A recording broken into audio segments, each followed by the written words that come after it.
little girl, can you say hi? Hello! Hello!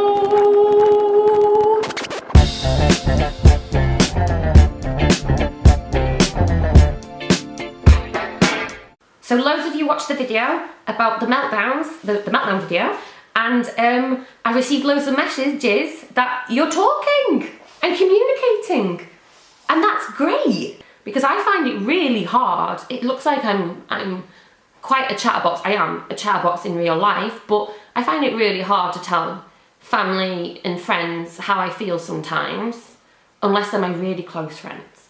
I find it very hard to tell my mum and dad how I feel. And the only reason I'm doing well in here at the moment is because it's just my husband in here, isn't it, Liam? Hiya! Yes, hello. There. So I just want to give you a big high five. So high five!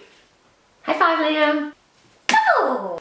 So last time I talked about meltdowns and some of the techniques that you can use, but I'm aware that I didn't really talk about severe meltdowns in particular. So meltdowns can be extreme to the point where you do need safety equipment and you need to learn safety techniques, but I am not a professional, I'm just personal. So there are behaviour units. We have one in England called LD CAMS, learning difficulty, and I have no idea what the acronym is. The acronym is, I don't know what it is, blah, but they can help and assist with behaviour. In fact, I have someone coming out next week to my house. Knock my glasses off, I do that so much. I have someone coming out to our house next week to give us some behavioural tips on Frank. So what I learned from that, I'll try and pass on back to you.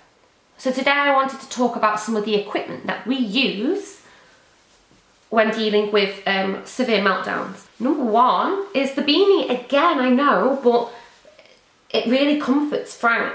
Like, if he's upset, he can snuggle onto it. Some of the things that we've used in the past, we had a sensory weighted vest for Frank. We made the mistake of putting it on whilst he's in the middle of a meltdown. Don't put on the weighted vest if they're already in the meltdown. You're supposed to do it before they have a meltdown. We'll talk about sensory processing disorder though in detail on another blog. Another thing that we used to use with Frank was a helmet. The reason we used his helmet is because the tapping that I'm talking about, he did it too hard. He used to hit himself or headbang on the wall. So that's why he had his helmet, because he really hurt himself. Another thing we used to use is his pram, the special needs buggy. And every single time we went out, it was, why is your pram so big? Why is your pram so big?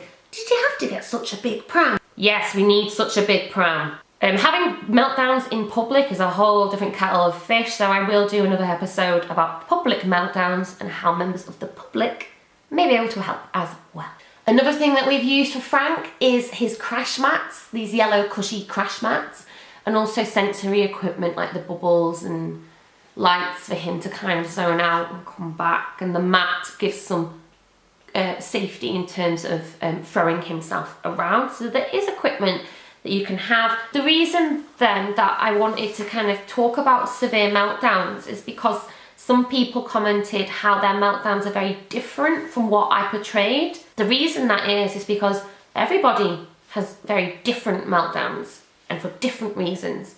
If you meet one person with autism, you've met that one person who has autism. So me and my son, we melt down quite differently. Also, with more extreme meltdowns, the person can become verbally abusive and they can shout. I have done this and I feel awful after. And there's no excuse. Even though I'm in a heightened state of anxiety, I need to learn to not say hurtful things because it can hurt people's feelings. And I know that when we are so stressed out, we don't think that, but it can hurt people's feelings. So that's why it's good to talk or try and communicate about the meltdown with someone that you love after. I want to just talk briefly about the equipment and show you some of the photos, you know, with Frank and my husband in there, just to show you guys that even though it looks easy on camera giving you advice, it's not. I struggle with my Frank's meltdowns. My husband struggles, don't you? Yes. Yeah, Liam struggles with my meltdowns. Do you struggle with my meltdowns as well? Yes, I do. Liam struggles with my meltdowns as well, so poor Liam. So you're not superheroes. You're not occupational therapists. You're not professionals. People go and do degrees on autism. Your parents. and your carers and your nanas and your granddads and your sisters and your brothers, and you're awesome and you matter to your child so much than you will ever know. Because sometimes they don't tell you, and I don't tell them. And because my parents aren't here, I can say it now. Mum and Dad, love you. I love you. Yeah, I said it. I do, I love them, but you know, it's difficult. We do love you. Of course we love you. We just don't know how to express it or sometimes say it. It's easy for me to say it now because it's a script. I literally just read I love you from the script. But I still love you. So thank you so much for all of your messages and everything that you're sending in. Next week I want you guys to have a think. I want you to think of a couple of things or one thing that you love about having autism. That you love about it. So for example, I like my lack of internal monologue, as a good friend once said. This is my TARDIS book that my husband made for my birthday. I keep like blood, sweat and tears over this thing. And it has like loads of people saying, oh, we love you and stuff like that. It's really nice. But that's my dad. Dad. He's gonna be so embarrassed, but who cares? He looks funny. And in this diary, a lot of people talk about, she's very honest. I was like, am I? So, for example, the thing I like most about you, Sarah, is you're so positive and you don't care what people think. The thing that impresses me about Sarah is her ability to speak her mind. I love her funny faces, noises and general animation and her honesty. Honesty. My favourite memory of Sarah is when I first introduced her to Becky, and she immediately remarked how lovely her long hair was before grabbing handfuls of it and rubbing her face in it while sniffing it. This is before I even knew I was autistic, so Sarah is honest. I want you to also think about and talk about what you struggle with autism. What is it about autism that you really struggle with and it drives you mad? So for example, obviously for me it is meltdowns. And I also hate how hard it is for Frank. I hate how hard autism makes it for Frank to communicate. So the other day I talked about trying to communicate in different ways, and I said that writing down songs is a good way to do it. And the reason I said songs is because my sister, Olivia, she is a songwriter and she started off writing poems when she was young. And she did it when her granddad died because she felt really bad and she wrote a poem about it.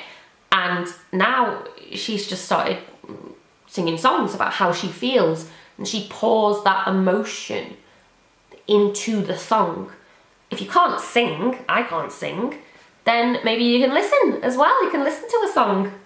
That's my sister, dead quick. She's gonna hate me for showing everyone, but that's Olivia. And that's Frank. That's my little boy Frank I keep talking about. Isn't he cute? And that's Liam without a beard. So yeah, let me know what you think. Olivia, my sister's song, I've actually put in the, I put a link in the description. So have a look at the link there because I like the way she sings.